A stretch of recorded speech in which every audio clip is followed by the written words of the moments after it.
క్రీడలే high power ఉల్లాసం, high power ఉత్సాహం, high power ఆరోగ్యం, హై పవర్ ఆనందం. గుంటూరు వారి XXL మరియు హై పవర్ హార్స్ దేశవాళీ మినపగుళ్ళు. బంధాలు అనుబంధాలు మరింత దృఢంగా, మరింత బలంగా.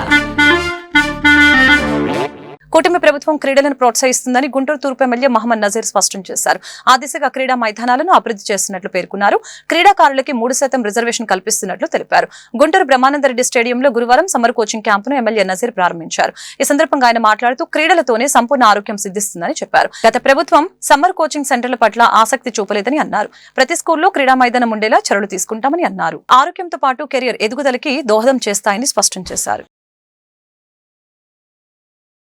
క్రీడలను ప్రోత్సహించేటువంటి విధంగా రాష్ట్రంలో కూటమి ప్రభుత్వం ప్రత్యేకమైనటువంటి క్రీడా పాలసీ నిర్మించడమే కాకుండా గత ప్రభుత్వం నిర్లక్ష్యం చేసినటువంటి సమ్మర్ క్యాంప్స్ పిల్లల కోసం పెట్టకుండా, పెట్టినా కూడా పే అండ్ ప్లే అనే పేరుతో వాళ్ళ దగ్గర నుంచి ఫీజులు వసూలు చేసేటువంటి కార్యక్రమం చేయడం జరిగింది.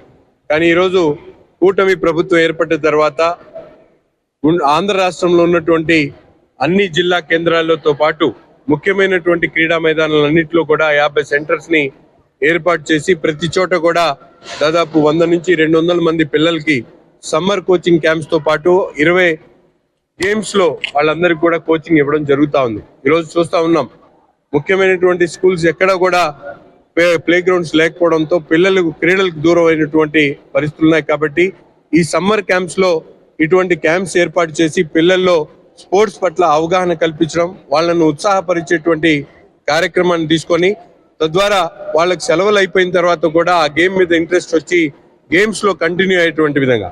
అంతేకాకుండా ఈరోజు రాష్ట్రంలో విశిష్టత కనబరిచినటువంటి ప్రతి ఒక్క క్రీడాకాడికి కూడా 3% ఉద్యోగాల్లో రిజర్వేషన్ కల్పించేటువంటి ఒక మహత్తరమైనటువంటి ఆలోచనని ఈరోజు గౌరవ ముఖ్యమంత్రి గారు తీసుకోవడం అనేది చాలా గొప్ప విషయం. ముఖ్యంగా ఆంధ్ర రాష్ట్రంలో అనేక చోట్ల క్రీడా మైదానాలు నిర్మించేటువంటి కార్యక్రమంతో పాటు మనందరికీ కూడా తెలుసు మంగళగిరిలో ఇంటర్నేషనల్ క్రికెట్ స్టేడియంతో పాటు గుంటూరులో ఉన్నటువంటి బ్రహ్మానందరెడ్డి స్టేడియాన్ని గతంలో గత 30-40 సంవత్సరాల నుంచి ఎక్కడ కూడా అభివృద్ధి ఆలోచన లేకుండా, అభివృద్ధి చేయకుండా కుంటపడినటువంటి బీహార్ స్టేడియంని పూర్తిగా అభివృద్ధి చేయాలన్న ఆలోచనతో దాదాపు 100 కోట్ల రూపాయలతో ఇక్కడ పూర్తిగా దీనికి అవసరమైనటువంటి అన్ని ఈవెంట్స్ ని కూడా ఏర్పాటు చేశారు. షటిల్ తో పాటు, బ్యాడ్మింటన్ తో పాటు, స్కేటింగ్ తో పాటు, అథ్లెటిక్స్ తో పాటు, క్రికెట్, ఫుట్బాల్ అన్ని ఈవెంట్స్ కూడా కవర్ అయ్యేటటువంటి విధంగా ఈ స్టేడియాన్ని నిర్మించాలనే ఆలోచనతో ఒక పక్కన శాప్ అథారిటీ అధికారులు,